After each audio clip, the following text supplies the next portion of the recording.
tema de hoje é a transfiguração de Moisés e Elias. Antes de entrar no tema em questão deste estudo, só gostaria de acrescentar algumas coisas que foram faladas no estudo anterior. Então eu vou deixar o link na descrição e depois os irmãos assistam, isto é, aqueles que ainda não assistiram, ou aqueles que quiseram ver novamente, a roda das almas nas mãos do oleiro.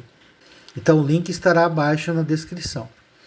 Sobre a afirmação de Jesus de que Elias voltou à terra em João Batista, gostaria de mostrar os versos da vinda de Elias, que prepararia o terreno para Jesus. Lucas capítulo 1, verso 17 diz: E irá diante do Senhor, no espírito e poder de Elias, para converter o coração dos pais aos filhos, converter os desobedientes à prudência dos justos, e habilitar para o Senhor um novo preparado. Então o texto que está falando aqui de João Batista, ele estaria no espírito e poder de Elias.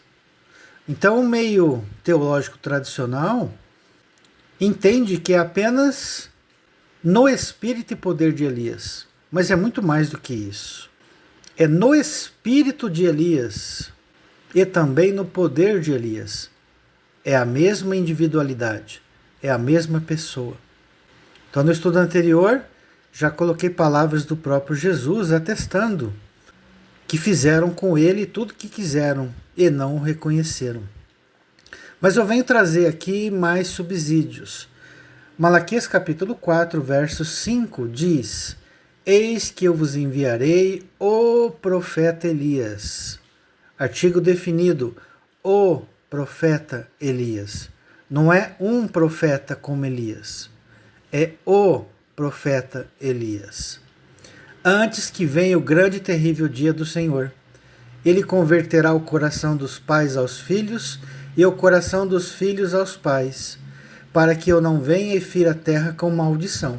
Então observe aí o slide, onde nós temos aí em roxo a palavra Eliá, que é Elias. E temos em vermelho a palavra Hanavi.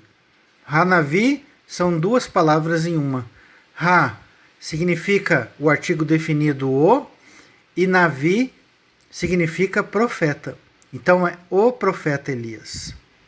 Não é um profeta Elias. Em hebraico, quando nós vamos falar, por exemplo, cavalo, é a palavra sus.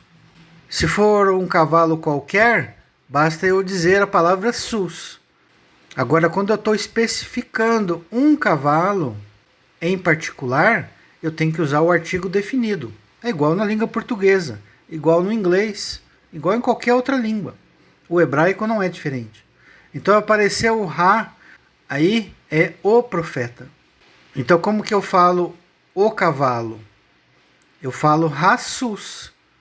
É por isso que Jesus não é um Messias qualquer. Jesus não é conhecido como Yeshua Mashiach.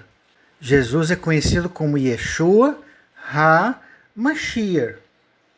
Yeshua, Jesus, o Mashiach ungido, Messias. Então nós vemos aí perfeitamente no slide que está falando de um profeta específico, o profeta Elias, em particular. Vamos pegar um outro slide do próprio livro de Malaquias. Olha aí na tela aí, Malaquias 3, verso 1. Eis que eu envio o meu mensageiro, que preparará o caminho diante de mim. De repente virá ao seu templo o Senhor, a quem vós buscais, o anjo da aliança, a quem vós desejais. Eis que ele vem, diz o Senhor dos Exércitos. Então nós temos aí em vermelho a palavra Malahi, que é a palavra Malar, que é anjo, mensageiro, e a terminação I aí no final significa meu, o artigo possessivo, meu. Então a tradução de Malahi, meu anjo. E temos em roxo a palavra Malar, que também é anjo mensageiro, só que sem o pronome possessivo. E temos em marrom a palavra Ha-Brit. Ha é o artigo definido a, Brit é a palavra aliança, pacto. Então esse texto de Malaquias 3:1 está falando de Elias, que é o anjo do Eterno, meu anjo. Todos os anjos são do Eterno.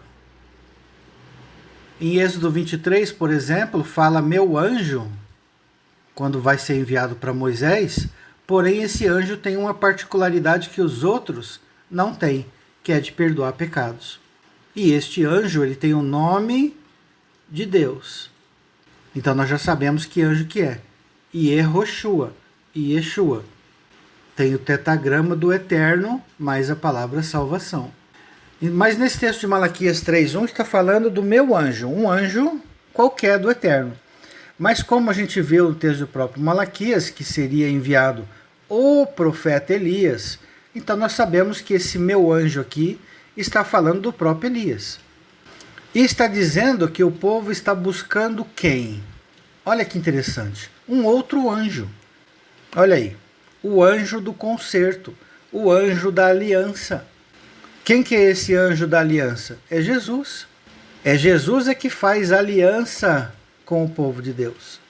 Este anjo que apareceu na sarça ardente para Moisés, leia lá Atos capítulo 7, você vai encontrar a palavra anjo lá. E também Jeremias 31:31. Quem que faz uma nova aliança com a casa de Israel e com a casa de Judá? É Yeshua, o anjo da aliança, o anjo do pacto. O próximo slide, Mateus 11, verso 10.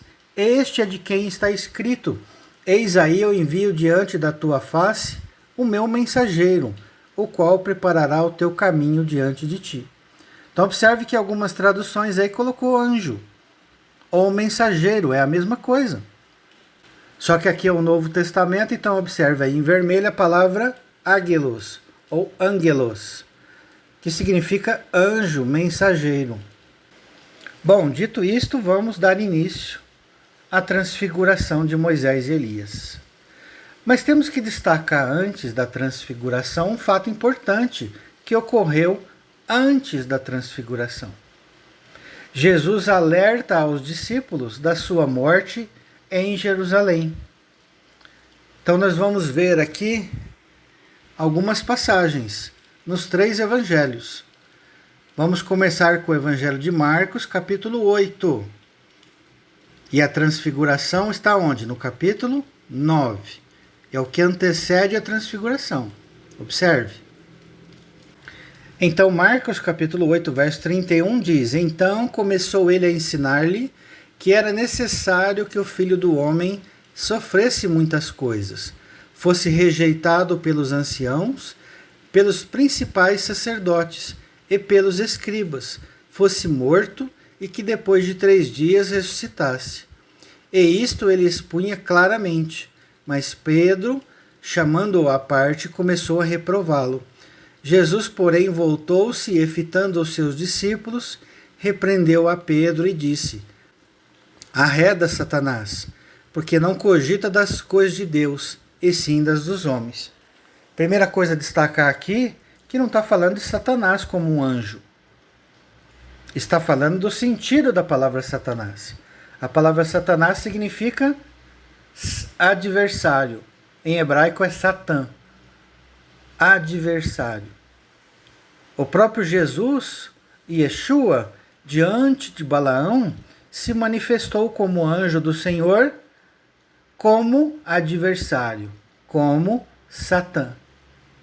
Então, todos aqueles que se colocam contra os propósitos de Deus são chamados de Satanás, ou de adversário. Adversário de quem? Do próprio Eterno. Estão indo contra a vontade do Criador. Era um absurdo, né? Jesus chamar Pedro de Satanás se 1 minuto antes ele elogiou Pedro. Ao Pedro dizer que Jesus é o Filho do Deus vivo. E Jesus disse que não foi a carne e o sangue que revelou, mas o Espírito do Pai, o Espírito Santo. Então no minuto seguinte iria chamá-lo de Satanás como um anjo do demônio? Não, claro que não. Apenas colocando como um adversário. O que você disse antes está de acordo com a palavra de Deus. E 1 minuto depois, o que você disse, Pedro, está se colocando contra os propósitos do Eterno. Então tem muito religioso que acha que fala movido do Espírito Santo 24 horas por dia. Existem pensamentos que são carnais. É natural, nós estamos na carne. Verso 34. Então, convocando a multidão e juntamente os seus discípulos, disse-lhes: se alguém quer vir após mim, a si mesmo se negue. Tome a sua cruz e siga-me. Quem quiser, pois, salvar a sua vida, perdê-la-á. E quem perder a vida por causa de mim e do Evangelho, salvá-la-á. Que aproveita o homem ganhar o mundo inteiro e perder a sua alma? Que daria o homem em troca da sua alma? Porque qualquer que nesta geração adúltera e pecadora se envergonhar de mim e das minhas palavras, também o Filho do Homem se envergonhará dele quando vier na glória de seu Pai com os santos anjos. Mas observe agora no Evangelho de Lucas, capítulo 9, verso 22. E só para os irmãos anotarem, Lucas, capítulo 9, verso 28, é a transfiguração. Ou seja, são os versos que antecedem a transfiguração. Tanto é que, quando chega no verso 27, que eu vou ler aqui, o próximo verso já fala da transfiguração. Então vamos para Lucas 9, verso 22, que diz assim, dizendo, é necessário que o Filho do Homem sofra, olha aí, muitas coisas, seja rejeitado pelos anciãos, pelos principais sacerdotes e pelos escribas, seja morto e no terceiro dia ressuscite. Dizia a todos, se alguém quer vir após mim, a si mesmo se negue. Dia a dia tome a sua cruz e siga-me. Pois quem quiser salvar a sua vida, perdê-la-á. Quem perder a vida por minha causa, esse a salvará. Que aproveita o homem ganhar o mundo inteiro e vier a perder-se ou a causar dano a si mesmo? Porque qualquer que de mim e das minhas palavras se envergonhar, dele se envergonhará o Filho do Homem, quando vier na sua glória e na do Pai e dos santos anjos. Observe aqui que o Jesus vem na companhia do Pai, junto com quem? Com os santos anjos, os anjos separados. Então quem são esses anjos? São seres quaisquer? Não. São os salvos. E aqueles que já estão habitando no mundo espiritual e que já são salvos. Os anjos nada mais são do que espíritos. E espíritos são Elohim. E nós somos Elohim. Segundo o Salmo 82, verso 6. Vós sois Elohim, deuses. Verso 27. Verdadeiramente vos digo, alguns há dos que aqui se encontram, que de maneira nenhuma passarão pela morte, até que vejam o reino de Deus. Então Jesus está afirmando claramente, como ele diz aqui, verdadeiramente, que haveria discípulos que veriam o reino de Deus antes de passarem pela morte. Não é apenas uma visão, iriam ver o reino de Deus. Agora, finalmente, vamos para Mateus 16, verso 21. Lembrando que em um livro de Mateus, a transfiguração está no capítulo 17. Então, o verso 21 de Mateus 16 diz: desde esse tempo começou Jesus Cristo a mostrar a seus discípulos que era necessário seguir para Jerusalém e sofrer muitas coisas dos anciãos, dos principais sacerdotes e dos escribas, ser morto e ressuscitado no terceiro dia. E Pedro, chamando-o à parte, começou a reprová-lo, olha aí, como adversário, dizendo: tem compaixão de ti, Senhor. Isso de modo nenhum te acontecerá. Isso de modo algum te acontecerá. Mas Jesus, voltando-se, disse a Pedro: arreda, Satanás, Satã, adversário, tu és para mim pedra de tropeço, porque não cogita das coisas de Deus, e sim da dos homens. Era um pensamento carnal de Pedro. Não refletia a vontade de Deus. Verso 24. Então disse Jesus a seus discípulos: se alguém quer vir após mim, a si mesmo se negue. Tome a sua cruz e siga-me. Negar a própria vida. Se preciso for, passar pela morte, como Jesus passou. Porque Jesus vai provar para os discípulos que a morte não existe. A morte física é apenas uma transição do mundo físico para o mundo espiritual. Em outras palavras, Jesus ia ensinar o quê? A imortalidade da alma. E é exatamente isso que nós vamos ver na transfiguração de Moisés e Elias. Verso 25: Porquanto quem quiser salvar a sua vida, perdê-la-á, e quem perder a vida por minha causa, achá-la-á. Pois que aproveitará o homem se ganhar o mundo inteiro e perder a sua alma? Ou que dará o homem em troca da sua alma? Porque o Filho do Homem há de vir na sua glória de seu Pai, com os seus anjos, e então retribuirá a cada um conforme as suas obras. Observe que na passagem da crucificação, o bom ladrão se dirigiu a Jesus e disse: Senhor, quando vieres no teu reino, lembra do teu servo. E Jesus responde o quê a esse ladrão? Em verdade te digo que hoje estarás comigo no paraíso. Hoje estarás comigo no paraíso. Hoje tu verás o reino de Deus. Vendo Jesus na companhia dos santos anjos. A mesma coisa aconteceu no Evangelho de João. Quando Jesus se dirige a Pedro e fala para ele assim: está vendo aquele seu irmão João, discípulo João? Se eu quero que ele permaneça até que eu venha, que te importa?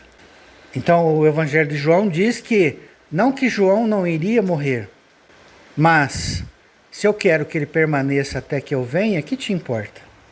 Então como explicar isso? Será que a teologia tradicional explica isso? Explica? De maneira coerente? E esta passagem está em paralelo com a crucificação do ladrão, onde Jesus disse as mesmas palavras: hoje estarás comigo no paraíso. Em qual contexto? Lembra-te, Senhor, quando vieres no teu reino. Então tem que estar em coerência lá com o Evangelho de João também. Se eu quero que o João permaneça até que eu venha, que te importa? Jesus voltou antes da morte de João? Para aqueles que pregam a teologia tradicional, não. Estão esperando até hoje. Estão esperando, inclusive, passar pela grande tribulação. Mas Jesus disse uma mentira? Ou meia-verdade? Não. Por quê? Porque Pedro morreu antes de João. Assim como o ladrão na cruz. Ora, Pedro, se eu quero que ele permaneça até que eu venha, que te importa? Jesus estava conversando com quem? Com Pedro. Então quem iria ver o reino de Deus primeiro? Pedro. Mas observe aqui um detalhe. No verso 28 de Mateus 16. Em verdade vos digo que alguns hados que aqui se encontram, de que maneira nenhuma passarão pela morte, até que vejam vir o Filho do Homem no seu reino. Então essa passagem aqui do verso 28 parece contradizer o que eu disse até agora. Não. Porque existe duas maneiras para você ver o reino de Deus. A primeira é passando pela morte do corpo físico, como ladrão e como aconteceu com Pedro. Mas aqui Jesus vai mostrar o quê? A segunda forma de você ver o reino de Deus ainda em vida, antes de passar pela morte do corpo. Então Jesus afirma categoricamente, com a palavra verdadeiramente, haverá aqui pessoas, discípulos, que verão o reino de Deus antes de passarem pela morte. Então vamos entrar na transfiguração de Moisés e Elias. Então neste estudo eu separei algumas perguntas e apresentarei as respostas para cada uma dessas perguntas. Então a primeira pergunta é: quantos dias após este fato houve a transfiguração? 6 dias, fala Mateus, no capítulo 17, verso 1. 6 dias, disse Marcos, capítulo 9, verso 2. E 8 dias, disse Lucas, capítulo 9, verso 28. Então, aparentemente, aqui é uma contradição. 2 falam que foi 6 dias depois, e Lucas fala que foi 8 dias depois. Qual está certo? Os dois. Porque os dois conceitos se ensinam espiritualmente. Então vamos lá. 6 dias significa o quê? A formação do homem, em Gênesis capítulo 1. Que o homem foi formado no 6º dia, segundo a imagem e semelhança de Deus. O que isso significa? Que no 6º dia da criação, no 6º milênio, simbolicamente, não é literal isso, haveria um novo homem, um homem do céu e não da terra, um homem nascido de novo. E Lucas, que fala o 8º dia? Ora, nós sabemos que a didática da Bíblia é 6 dias o homem trabalha e o 7º dia ele descansa. E esse 7º dia é chamado de último dia da Escritura. E Jesus disse que ressuscitaria todos no último dia. Então todo mundo crê, segundo a teologia tradicional, que vem um dia, Jesus vem e ressuscita todo mundo, porque todo mundo está dormindo dentro da sepultura, ou está na região espiritual, presa, encarcerada, sem corpo, e não pode sair de lá, e não pode fazer outra coisa a não ser ficar lá dentro. Então essa é a teologia tradicional. Agora qual é a didática de Deus? Que no sábado é o dia que Deus ressuscita os seus filhos, os traz de volta para o arraial. Para isso eu tenho que conhecer o pecado da lepra, aonde o sacerdote vai fora do arraial visitar os pecadores, os leprosos. E aqueles que são curados são ressuscitados e trazidos de volta para o arraial. E o 8º dia? O 8º dia simboliza o quê? A vida eterna, a eternidade, após a ressurreição do último dia. Quando Jesus curava, o que ele dizia para a pessoa? A tua fé te salvou. O reino de Deus, ele é online. O reino de Deus não é offline. Não é um velhinho de barba branca que fica marcando num livro. Ah, esse agora fez isso de bonito, tá salvo. Vou escrever aqui no livro. E ele pecou. Pega a borracha. Vão rabiscar. Aí te apaga o nome do sujeito lá. Então não é assim que Deus faz. É só uma linguagem simbólica das Escrituras. Deus é muito mais ágil, Deus é muito mais dinâmico do que o próprio computador.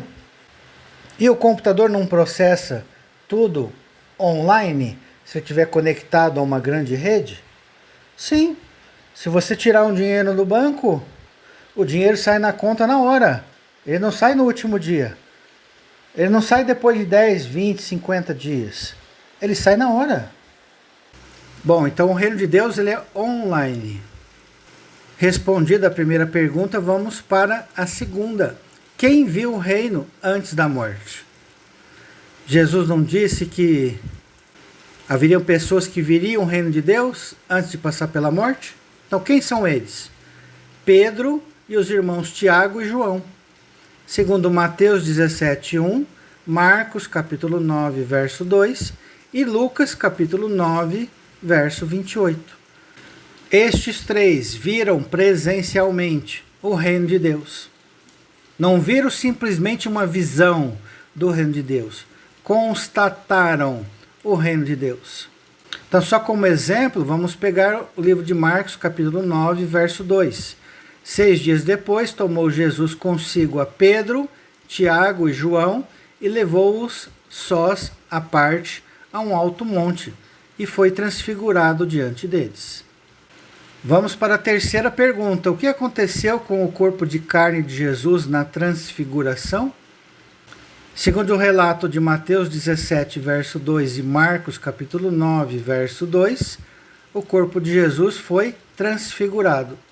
No grego é a palavra metamorfo, que significa metamorfose, transformar, transfigurar. Já no Evangelho de Lucas, capítulo 9, verso 29, afirma que mudou a aparência do seu rosto, foi transfigurado. Então aqui nós temos outra palavra em grego, a palavra héteros, que significa outra forma, não da mesma natureza. Apesar de ser uma palavra diferente, héteros está ligado com metamorfo. Porque fala que é uma transfiguração de uma outra natureza. Exatamente o que significa a palavra metamorfose. Observa o slide a seguir aqui, que eu vou trazer a explicação. O slide de Mateus, capítulo 17, verso 2. E foi transfigurado diante deles. O seu rosto resplandecia como o sol, e as suas vestes tornaram-se brancas como a luz. Então observe aí em vermelho a palavra metamorfo, que significa metamorfose. Então, qual é o significado de metamorfose? Eu coloquei embaixo aí. Mudança completa de forma, de natureza ou estrutura. Transformação, transmutação. De corpo de carne e sangue para corpo de glória. Corpo glorificado. Corpo de anjo. De corpo de homem para corpo de anjo. Mesmo sabendo que anjo e homem significa a mesma coisa. Nós vamos ver aqui mais para frente. Próxima pergunta, quarta. Quem apareceu? Mateus 17, verso 3 diz que foi Moisés e Elias. Marcos capítulo 9, verso 4 diz que foi Elias e Moisés. E Lucas capítulo 9, verso 30 fala que foram 2 varões. Aqui no grego é a palavra aner, para varão.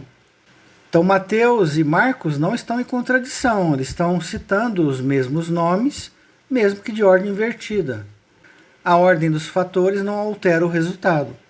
Tanto faz Moisés e Elias como Elias e Moisés. Então eu quero me deter especificamente no texto de Lucas, que fala diferente. Os 2 varões.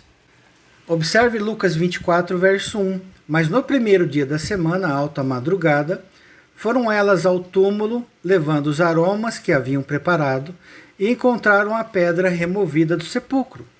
Mas ao entrarem, não acharam o corpo do Senhor Jesus. Aconteceu que, perplexas a esse respeito, apareceu-lhes 2 varões com vestes resplandecentes. É a palavra aner. Aner. Eu não sei qual é a pronúncia aqui do grego. Mas observe que anjo também é visto como homem, mesmo no mundo espiritual. E a teologia tradicional quer separar anjo de homem. Vamos pegar um texto paralelo aqui de Lucas 24 para ver que esses varões com vestes resplandecentes são anjos.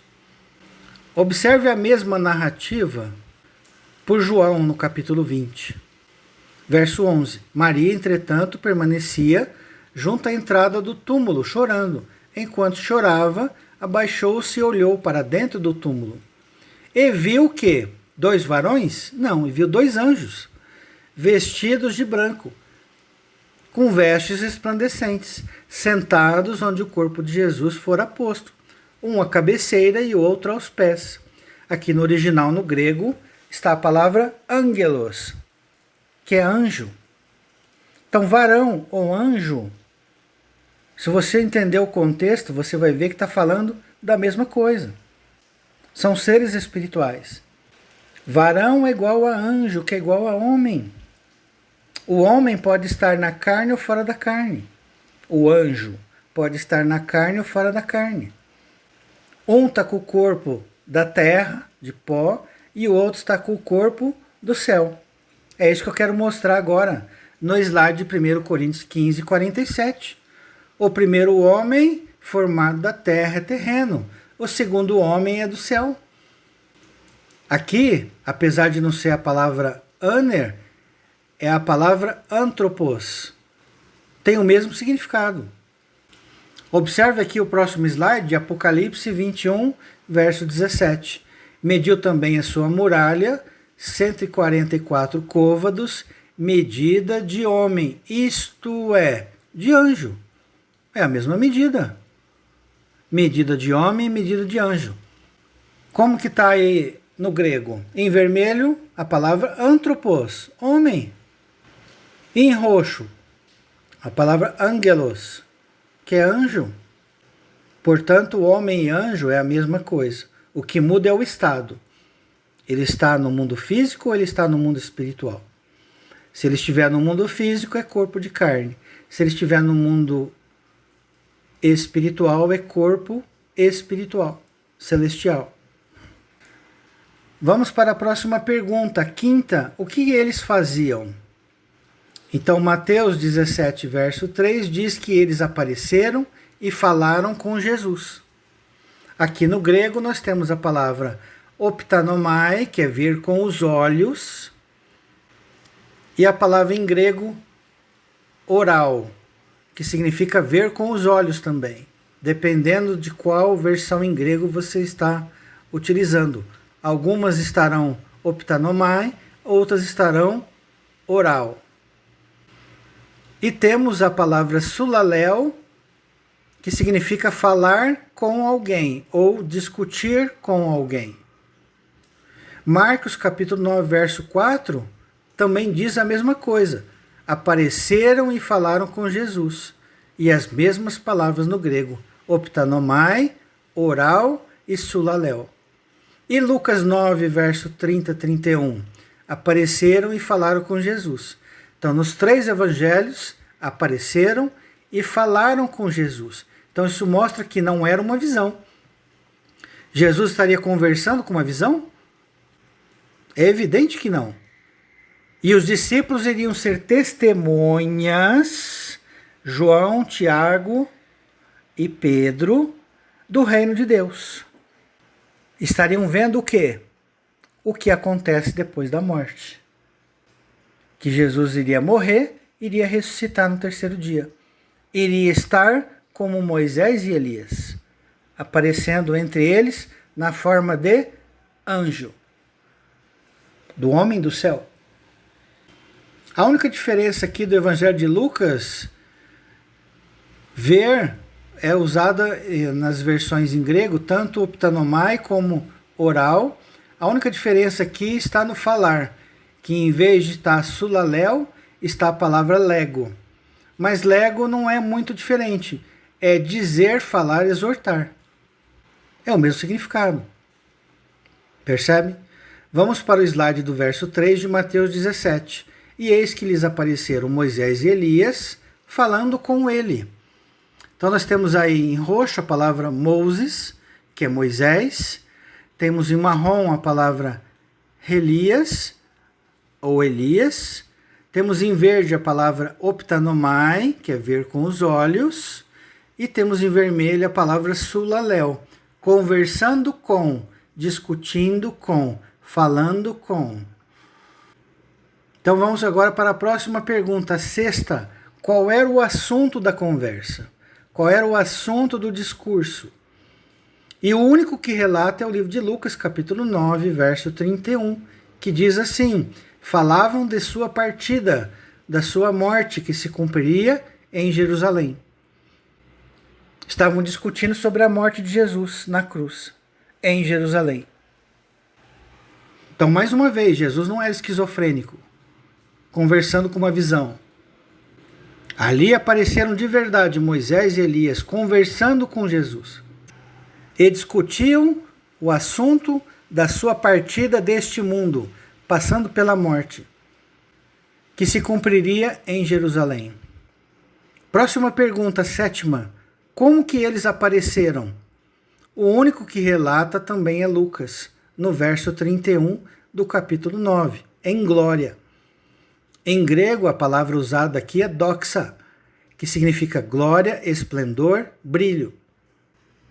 E também não há problema em cada um testemunhar de uma forma diferente, pois cada testemunha ocular dá importância em escrever aquilo que para ele chamou mais atenção. E dentre essas pessoas, há pessoas mais detalhistas e pessoas menos detalhistas na narrativa. Então não nos apeguemos à forma, e sim ao fundo. Então, sobre a palavra doxa, glória, vamos para Lucas 2, verso 8. Havia naquela mesma região pastores que viviam nos campos e guardavam seu rebanho durante as vigílias da noite. E um anjo do Senhor desceu, olha aí, um anjo do Senhor desceu aonde eles estavam, e a glória do Senhor brilhou ao redor deles, dos anjos. É a palavra doxa, glória. e ficaram tomados de grande temor. Então observe que eles ficaram com medo aqui, os pastores. E a gente vai ver que Paulo, Tiago e João também ficaram. É natural, é normal. Eles estão vendo uma coisa que não é acostumado a ver no dia a dia, no cotidiano. Então esses anjos se manifestaram em glória, que brilhou ao redor deles. Verso 10. O anjo, porém, lhes disse: não temais, eis aqui vos trago boa nova, de grande alegria, que o será para todo o povo. É que hoje vos nasceu na cidade de Davi o Salvador, que é Cristo o Senhor. Próxima pergunta, 8ª. Poderia Elias aparecer em glória sendo João Batista? Sim, já estava morto, decapitado.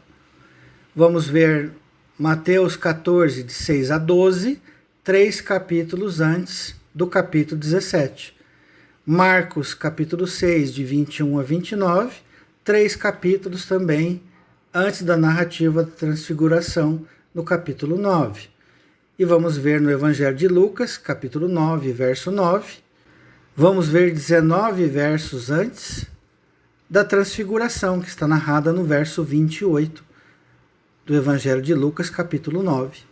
Próxima pergunta, a 9ª. Como Pedro sabia ser Elias e Moisés?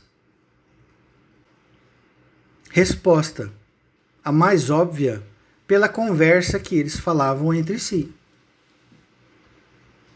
Numa conversa eles podem dizer os nomes, ou podem não dizer. Ou pode ficar subentendido na conversa de quem eles estão falando. Basta ser um bom ouvinte. Então, pela conversa que falavam entre si, entre Jesus, Elias e Moisés, poderemos entender de quem se trata a conversa. Outro fato que pode ter ocorrido, e também não deve ser descartado, que Jesus talvez teria dito, após o fato, quem eram os 2 varões aos discípulos. Depois do fato em si, Jesus disse: era Moisés e Elias.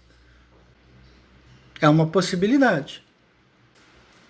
Poderia ser a primeira? Poderia. Poderia ser só a segunda? Poderia. Poderia ser as duas junto? Poderia. E existe uma terceira possibilidade. Eu considero a mais remota e a menos provável. Mas dá para entender um dos interlocutores. Em Mateus 11, de 3 a 15, Jesus já tinha dito que João era o Elias, que havia de vir. E pode ter aparecido o Espírito na aparência de João. E os evangelistas, após a morte de Jesus, teriam escrito que aparecera Elias, juntamente com Moisés. Por isso que eu digo que é uma possibilidade. Estou colocando aqui como possibilidade. Porém, como eu disse, eu acho a menos remota. Para mim apareceu a figura de Elias mesmo, e não a de João Batista. Mas isso não descarta de que Elias era o próprio João Batista. Porque o anjo ele se manifesta na forma que mais lhe agrada. Ou na forma que ele quer se manifestar. Por isso eu acho mais provável que era a figura de Elias mesmo. Vamos para Mateus 11, verso 13. Porque todos os profetas, olha aí o texto que eu falei de Mateus 11, 13 a 15, que antes da transfiguração, eles já sabiam que Moisés e João eram a mesma pessoa. Verso 13, porque todos os profetas e a lei profetizaram até João. E se o quereis reconhecer, ele mesmo é Elias que estava para vir. Quem tem ouvidos para ouvir, ouça. Quem puder entender, que entenda. Quem puder acreditar, que acredite. Próxima pergunta, 10ª. O que Pedro pediu para construir? Mateus 17, verso 4, Marcos 9, verso 5 e Lucas 9, verso 33, pediu para construir uma tenda. 3 tendas. É a palavra em grego, skene, que significa tenda ou tabernáculo.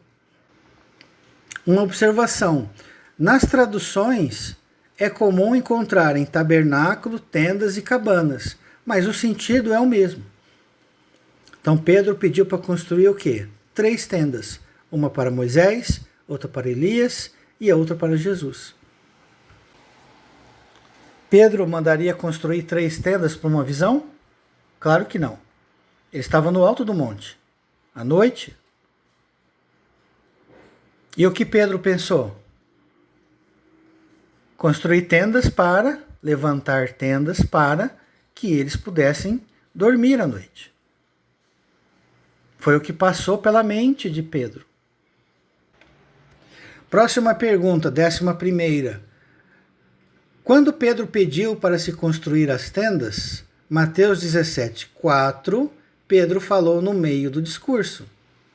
Marcos 9, verso 5, Pedro, tomando a palavra no meio do discurso, disse para construir. Uma observação aqui do evangelista Marcos é que Pedro não sabia o que dizer. Realmente, porque se Elias e Moisés eram anjos, eram espíritos, não precisariam de tendas para eles dormirem, porque eles não passariam a noite ali. Então Pedro apenas falou no impulso e quis entrar na conversa. Isso segundo o relato de Mateus e o relato de Marcos. Já Lucas fala de forma diferente. Lucas 9, verso 33, após Elias e Moisés se retirarem, Pedro fala a Jesus sobre as 3 tendas. E aqui também repete que Pedro não sabia o que dizer. Aqui realmente há uma contradição, então precisaria haver uma cariação. Mas, como nós não temos Mateus, Marcos, Lucas e Pedro, Tiago e João aqui, nós não sabemos quais delas é a verdadeira. Pedro pode ter falado no meio do discurso ou pode ter falado depois. É provável que falou no meio. Porque são 2 contra 1. Mateus, Marcos contra Lucas. E isso não invalida o que eu disse anteriormente sobre o construir 3 tendas. E que não era uma visão. Próxima pergunta, 12ª. Do que os discípulos tinham medo? Mateus 17:5 diz que vindo uma nuvem ouviram uma voz e ficaram com medo. Então é por causa da nuvem e da voz. Marcos capítulo 9, verso 6 diz que pela visão, antes de ouvirem a voz, ia aparecer a nuvem. E Lucas capítulo 9, verso 34, pela nuvem ter nos envolvido e depois ouviram a voz. Na verdade, não é neste caso aqui, não é contradição. Na verdade, aqui eles tiveram medo o quê? De tudo. Imagine você lá, eu lá. Aparece 2 anjos, do nada, com vestes brilhantes. Aí aparece uma nuvem, depois uma voz. Você vai ficar com medo quando? Antes, no meio ou depois? O tempo todo. E a gente vê que quando os anjos aparecem na Escritura, a gente vê que as pessoas sentiram atemorizadas. Eu já relatei aqui dos pastores, minutos atrás. E no próximo estudo que eu pretendo trazer para o canal, eu vou trazer mais algumas passagens relatando esse temor. Então vamos para a próxima pergunta, 13ª. Era uma visão ou era um fato real? Mateus 17:9 diz que era uma visão. E aqui a palavra em grego, orama. Marcos capítulo 9, verso 9, diz que eles tinham visto. E Lucas também, em 9:36, tinham visto. Então vamos para o slide de Mateus 17:9. E descendo eles do monte, ordenou-lhe Jesus: a ninguém conteis a visão, até que o Filho do Homem ressuscite dentre os mortos. Observe aí em vermelho a palavra orama, que significa visão. O próximo slide está o dicionário do grego, aonde consta o significado da palavra orama. Então olha o significado da palavra orama, que depois você pode traduzir aí, se você quiser, para conferir, para ver se eu traduzi corretamente. Aquilo que é visto é um espetáculo, uma visão divinamente concedida,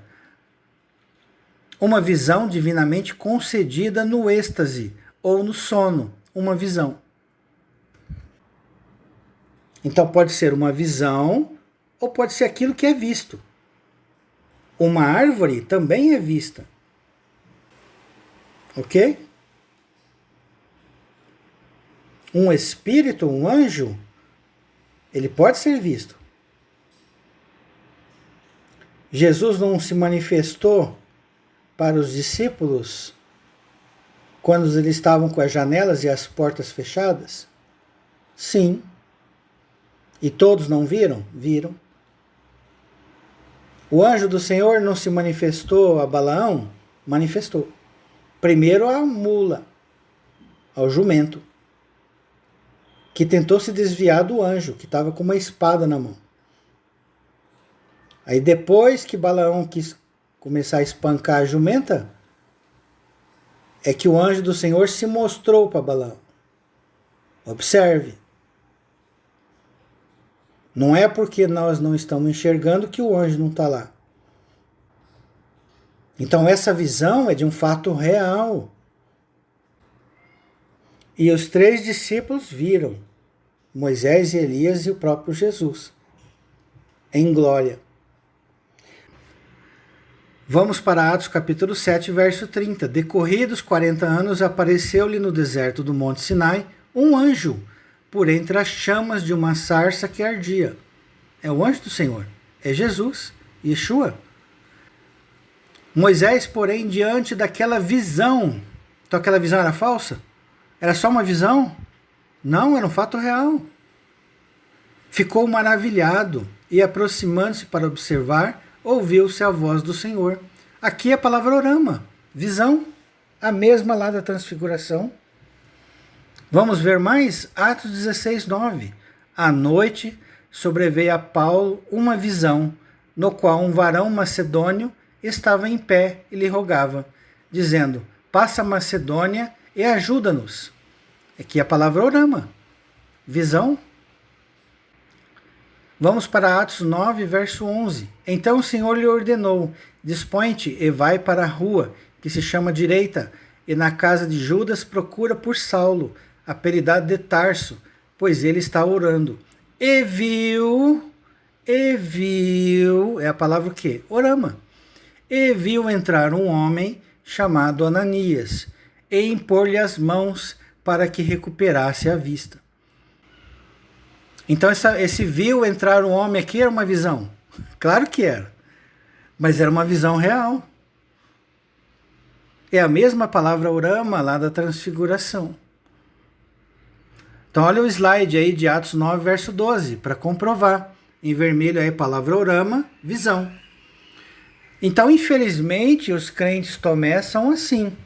Eles são tão incrédulos que mesmo vendo um anjo em seu estado espiritual, eles precisariam tocá-lo, eles precisariam tocá-lo para crer que o anjo era real e verdadeiro. Crente Tomé precisa tocar. Para ele é só uma visão.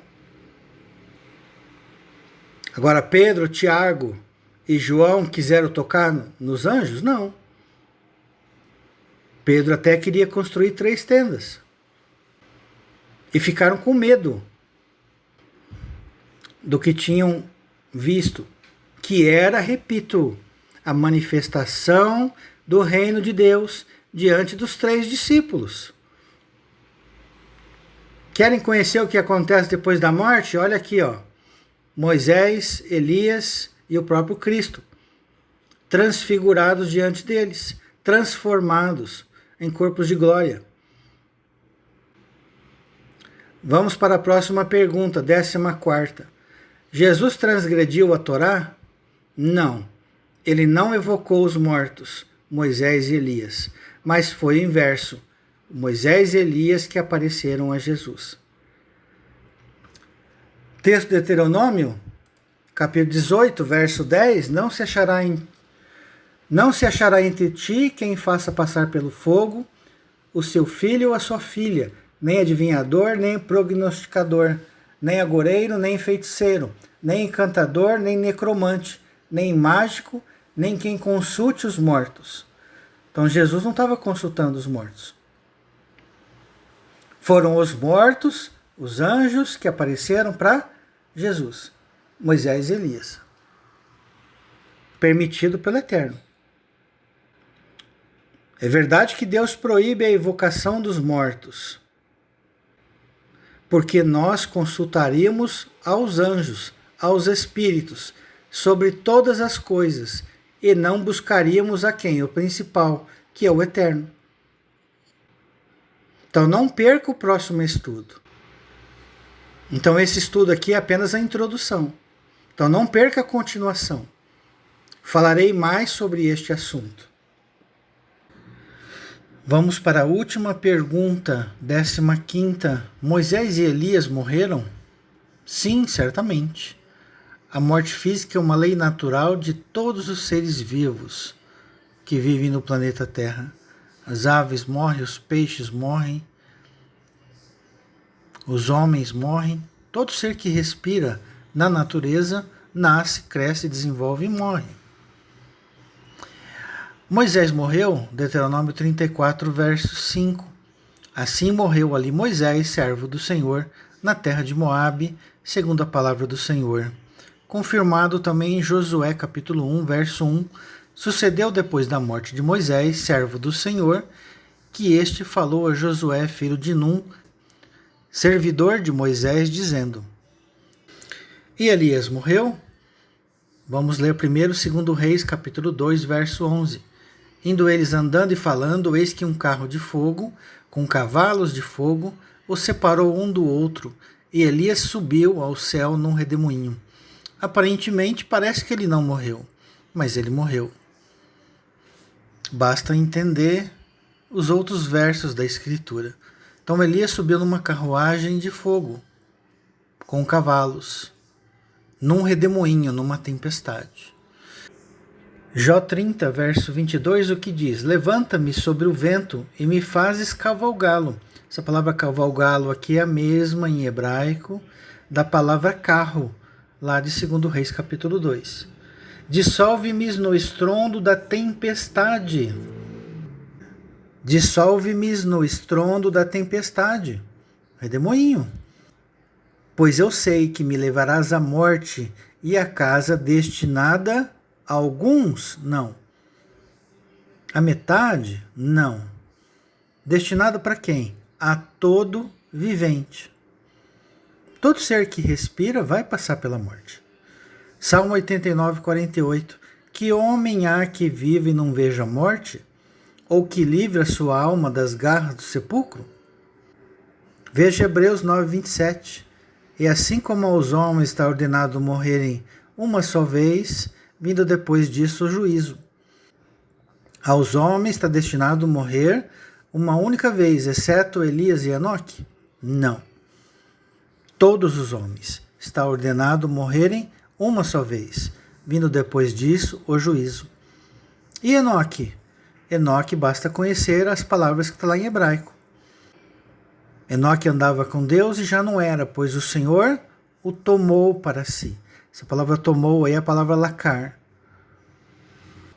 Então pesquise essa palavra lacar no hebraico e você vai ver os versos bíblicos que vão ser apresentados. O próprio texto de Jó, capítulo 1, verso 21. No saí do ventre de minha mãe, e no voltarei para lá. O Senhor o deu, o Senhor o tomou. Palavra lacar. Então é no saí do ventre de minha mãe, e no voltarei para onde? Para o ventre de minha mãe? Voltarei para Deus.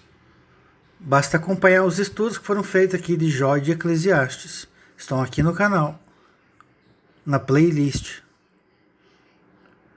Então Eclesiastes 12, 7 diz o que mais? O corpo volta ao pó que o deu e o espírito volte a Deus que o deu. O Senhor o deu, o Senhor o tomou. Então todos morrem. Então Moisés e Elias certamente passaram pela morte. Todos, sem exceção.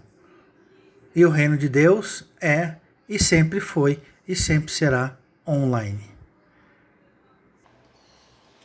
Espero que os irmãos tenham gostado de mais um estudo. Um abraço a todos e até a próxima. Shalom, shalom.